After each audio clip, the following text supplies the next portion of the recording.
everybody. It's your girl, Miss Cookie. We inside watching Tubi. We inside reviewing Tubi movies. So this first one I wanted to show you is over here. Let's see.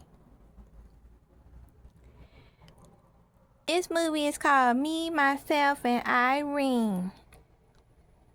Okay, I have to disclose that this movie is rated R, so it's not for children. In my opinion, it's not that raunchy, but it has some dark comedy aspects to it. So it's not for children. So this is not a children's review. So if you're a child, you probably should get off this one, okay, for now, okay? Now, back to the movie. This movie is called Me, Myself, and Irene. It was released in 2000, and it got quite a lot of backlash, as some people believe that it misrepresents the mentally ill community. In a nutshell, that's what's going on. So Jim Carrey, he plays this police officer from Rhode Island, and he's been through quite a lot in the film. Over the movie, you can see the various things that he's going to be going through, and somehow he develops this split personality disorder, and he actually has a very long diagnostic name. So it's kind of funny, but I feel like the story is written with a lot of heart and comedy. So it's not, I want to say, I don't think it had any intentions of being any type of crazy. It's very heartwarming, actually, and some parts are quite wholesome. Let me get into it. Starts off with this character played by Jim Carrey himself, which is like one of the kings of physical comedy. I mean, his face is like a rubber band. I don't know if you watched In Living Color growing up, but oh my god, he been like that. He been great. So anyway, he plays this character. His name is Charlie. Charlie is just a everyday type of man. He has a good job. He worked for the Rhode Island State Patrol, and unfortunately, he goes through a heartache and a breakup. Okay, so the movie goes back 18 years, and this is Layla. What I find to be funny is the t-shirts. I forgot to pay attention at the beginning, but look at the t-shirts. They have each other on their t-shirts. So they just so in love, and then, if you keep following, something bad happens. This person ends up in their life. They've just got married, him and Layla, and these two get into a funny altercation. And then this happens. He's quite surprised. You gotta watch it for yourself. Something happened. Look. This is when he started having some problems. He started breaking down. He goes to the confessional, and I hit one of his friends was kind of laughing at him at the barbecue, like, yo, what's going on? Like, your baby's got kind of like a 10, so like what's going on? So he basically going through public humiliation over his relationship situation. I'm sorry, his marriage. Oh my god. He was married, yep. So his girlfriend ended up saying that she does want to leave him, and look at her t-shirt. It's another man on her t-shirt, so if you didn't put two and two together.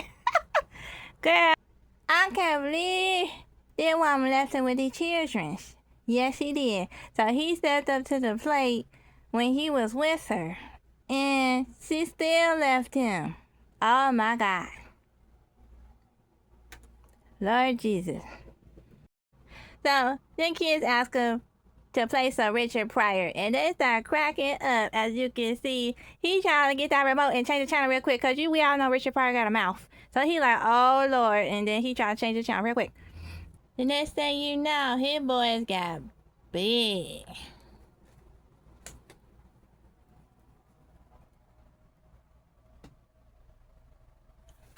And that would make it so funny. You can see them doing some homework over here. So Charlie is raising these children up to adult children, and he is involved in education and everything. He did it all by himself. Yes, he did. Yes, he did. I don't blur out this cuss word. My bad. Don't worry about this. one of them leans in for a kiss, and then they all get a kiss. I swear to God, it was so cute to watch them all get kissed. Them all to give their daddy some love. And I can see how this could be very realistic, like, you know, people who adopt children or have, you know, children with other nationalities and races, and they just, like, this man Charlie is such a good man to his children that they got so much respect for him that they give him some kisses as adult children. Yes, they will, and that's what they did. That's a good daddy. Getting disrespected by the publics. This is very reflective in life as his occupation is an officer, but other than that, he just get a lot of disrespect in general by the neighbor, by the people in the barbershop. Oh my God, where is this child's mom and dad at? By this bad little girl playing in the middle of the street. We gonna find out what happened to these characters later. Uh-oh. This is when he started to go through the change. It starts at the grocery store when he lets this young lady who recognized him in the community in front of himself. And so I don't know if it was the children that triggered him or what he was going through, but it happened at the grocery store. This way you also see the greatness of his facial expressions and his abilities to move his face like nobody else. This pops up on the screen.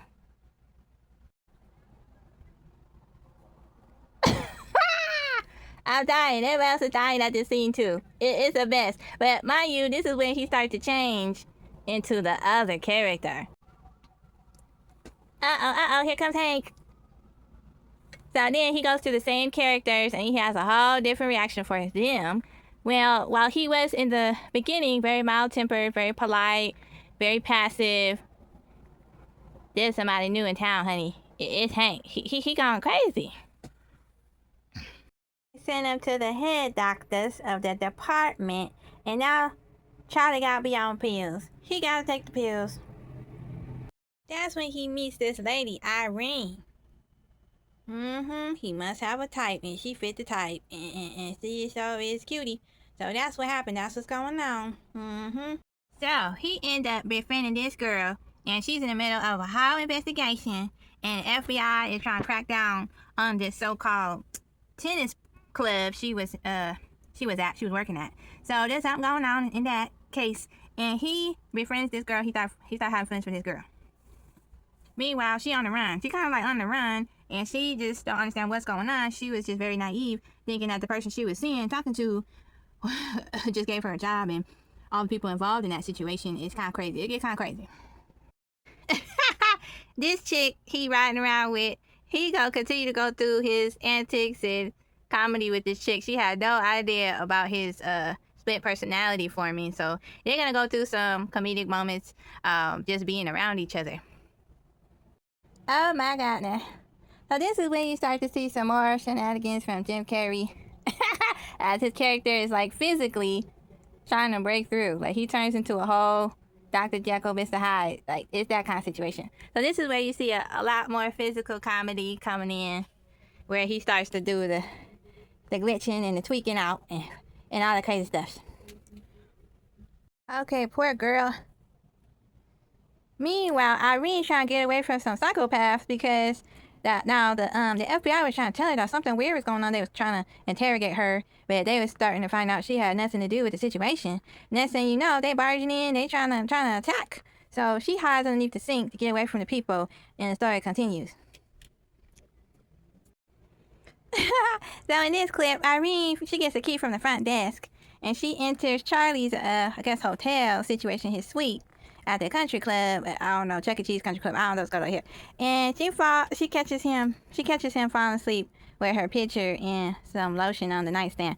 Anyway, he's trying to change it up. Like, I was reading your file. It's some comedy stuff going on. It's some adult comedy going on. So they end up going through some more shenanigans, and I have to say this scene at the car took me out because Meanwhile, he slides down the car in full character as his alter ego. And he explains to her what's going on with him, and that he really is this other alter ego. It's a lot. But this part took me out. This part was a pure comedy. Like, it took me out. This is where he introduced himself as Hank. He coming out as a whole different personality. And he carries these two characters through the whole movie. He did that. So, in the beginning, as Hank is coming out more and more, and he's going through some type of psychosis or just tapping into his split personality, I want to say he starts off by being triggered. So something triggers him. Like, usually it's a bully or some negative energy, and then he transforms into Hank. And so that's what you get, like, towards the beginning. It's only later that his split personality comes out, where it's just a few, like, I don't know, innocent people. I'm gonna say they're innocent, just like random people, and in the random public that he starts doing a couple of strange acts. But it's definitely not throughout the whole movie. Now, there's this part of the movie where this is the one time in the beginning she gets scared, and she has like this dart in her hand as she is seeing Hank kind of in full character, and they're driving in the car. This is the only scene that I think that she actually is kind of scared, because she's seen a bunch of supplies in the back of the car, and she thinks that he wants to use the supplies on her. But after she realizes what's going on, she starts to calm down. And I don't see anything represented like poorly through comedy that people with mental health are to be feared. They decide to dump the car so that they wouldn't be tracked, because they are actively looking for him. They think he's cuckoo for Cocoa Puffs, and they're actively looking for her to figure out what the heck's going on, even though she was running from her life, and he was just helping her in her situation. So throughout the movie, Hank also acquires a couple of physical injuries, mostly by this girl, and then he quickly wakes up and he turns back to himself, and he's wondering like what happened. So that does happen throughout the movie. Like I said, it's a comedy, but I do feel like it does reflect some of the experiences probably somebody with mental health will go through, but it makes it funny. So I would say that's a plus for the community, because why people think it stereotypes the mental health community. I feel like it brings joy and laughter, like it's funny. And I feel like some people, they just get scared in general around mental health. But it kind of shows you kind of what somebody could end up going through. Like, okay, in the beginning, he was chill, but then he did have some moments where he started acting out of pocket to the point where it caused people to physically be provoked and to attack him. So that stuff really does happen. And she is like the ally, because she's telling people, oh, no, please don't. He has a problem. Like, it's not personal. He has a mental health problem.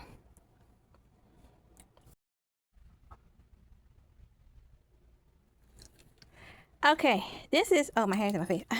This is a diner scene. So they're in here having lunch or whatever, and they befriend this albino waiter, this young man here, and Hank is in full protagonist mode. He's in full character. He being goofy, he being crazy, he's saying some hurtful words though. Okay? And then meanwhile, it's making her very uncomfortable. It's just like, no, you need to apologize.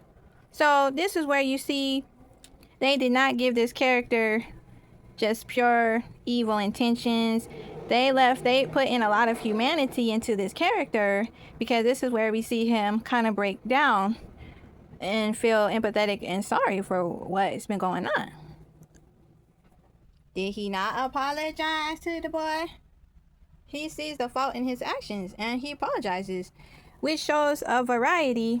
It shows layers and depth in the character. It shows his humanity. It's not trying to make him look like he's evil. He said sorry. I mean, this is something that the early 90s and 2000s films were really good at portraying: depth in characters. Plus all of the extras, they all played like a small part in actually a large part in the ambience of movies. So from the waitresses, waiters, people outside, homeless people holding up signs, everyone played a part in the theme and mood of the movie. So I do feel like this part of the movie where he goes to sit outside, you can see in his whole demeanor that he's feeling really down about his actions and he's taking accountability.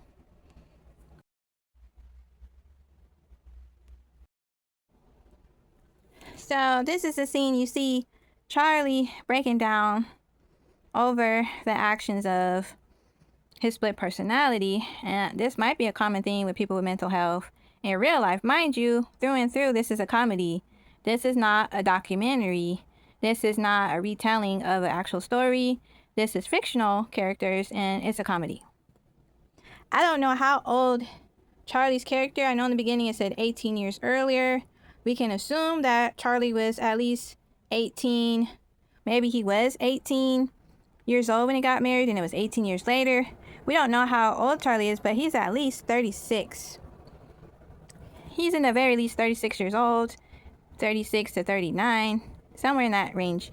And she is about, I think she was 27 or something like that. But they start to form a bond together. And this is where you see him breaking down and, you know, showing the humanity of the character. Even though this is a comedy and they didn't need to add this, they added touches of humanity into this story. Mental Health Alliance who? Did he not say, I'm not a bad person? I mean, did you guys just bypass that whole part where he's breaking down crying out, and he says, I'm not a bad person? Yep, they say right there. Emails say, no, you're not a bad person. No, you're not. Did she not say that as well? And did they not end up having a positive relationship in the end? Okay, guys. And then she even says it several times. And she says, you're a good person. And he says, you really think so? And she said, yes. Actually, I'm starting to think so. And she doesn't know this man from a can of paint. So she has a personal relationship with this man. Everybody else doesn't. Is that not a reflection of reality? Most people don't know you from a can of paint. And I feel like even the mentally ill, they have to take some accountability. If they get into trouble, they have to go see their psychiatrist. They have to get pills. They have to get support. And whoever's their partner or family members have to help them and carry them. So there's a lot of humanity in this dang old movie. Plus, he's a dad. He got left with some black children. He stepped up to the plate. His wife left him, cheated on him. Stuff like this happens. And they say breakups does cause a lot of mental health triggers. I don't see anything bad with this movie. I'm sorry. That same waiter that they was clowning, the albino person, they take him along for a little bit of a trip and a ride. And he wanted to make it up to him. And mind you, we see this, that it was Hank who even apologized. Because he gets in the car and he's like, who are you? He's like, it's me, Milky. And he's like, huh? So, I don't know, but I feel like this part shows us that sometimes we do forget who is who. But I feel like it shows us that even Hank, he has emotions and feelings and that he can apologize from his heart. And he can recognize sometimes when he's not blacked out, like what's going on. So basically what happens is they order some hotel rooms and the girl says, oh, you two boys, you can sleep together. So here we are in a funny scene with the two men, and he reveals that he killed his parents. And I'm just gonna say that it was kind of... He runs back to the girl's hotel room because he's like, this is crazy. Meanwhile, he got this bandage on his chin because throughout the whole movie, because Hank decided to get him some plastic surgery with this boy's money. I don't know, because he thought he would look more masculine. And you'll see at the end what's going on with that. So there's little things you gotta pay attention to. It's funny. It's so funny. That's how he ends up in her hotel room. He gets scared and he hands her this photo of his kids. She said, you know, she doesn't carry like photos in the wallet. By the way, I don't know if that's a thing of the past because we're not in the 90s and 2000s. So most of us have photos in our phones. But I just thought that was very sweet. Again, shows you that this guy, he's really sweet. He's a really sweet person. And he just happened to go through a lot of things. We don't know what triggered his mental health, but that's where he's at now. It just shows you all these things in a comedic way. But he ends up in this girl's room, and then they end up waking up together, and they both have a lot of questions at what had happened was, and you'll see when you watch the movie. By the way, the adult kids are still involved in the movie and finding their dad. They are looking for their dad throughout the movie. The police force did catch on to where he was, like when he went to the gas station, I believe, or somewhere like that. They had tracked him, and they were actively looking. So when they left the hotel, like they showed up right after, and that boy Milky, he goes to a gun shop and he's like, oh hell no, they left me. So You would think that Milky's trying to pew them throughout the movie. And Charlie has a confession. And he tells her that, I like you. He says that he likes her, and they start to have a mini conversation about that. And I think she was feeling some type of way because he got upset that they were together at the hotel room and he woke up as Charlie. And she was going through a lot of her feelings, as a girl does when she lays down with someone. She just went through it with that person, and she was in the moment and whatever, and they had a couple of drinks. But he tells her, as Charlie, that he actually likes her. He likes her. We find out how old she is. She's 27. And she says, you shouldn't. I'm a ditz. Why do you like me? And I made so many mistakes in my life and blah, blah, blah, blah. Okay, this guy busts in. Boom. And then he gonna get beat down by Hank. But this is the second time we see them together. It's their second time they spent an intimate night together. And they are just building their bond closer and closer day by day. So you'll know what happens to the guy. But they kick his butt pretty good together, I have to say. So they get off train, and the guy that was like working with the police department, he was actually the bad guy. So they got him. Now he's having a total panic in public, and he is upset with himself, of course, because the split personality keeps kicking in. Especially, I think he really wants to be close with the girl, and it's affecting the relationship because he feels like he's always going to sleep, and the other character is kicking in when he wants to be close to her. This is the only part where there's a whole bunch of people and it's in a public place and everyone's scared because obviously he's acting irrational, which reflects life. Yes, when people are acting irrational, you're gonna run. You're gonna stare. You're gonna be like, what the heck? But the person that's with that person, they might be the only one trying to advocate because they're there and they know that person personally. So, do we see anybody attempting to like beat him up, put him in a garbage can, harm him bodily? No. But on his one-on-one interactions, we see that, he gets into physical fights, but isn't that very common? But there's no theme here that he should be killed or hurt in any kind of way. They just kind of like run in different directions. Okay, now this movie is rated R.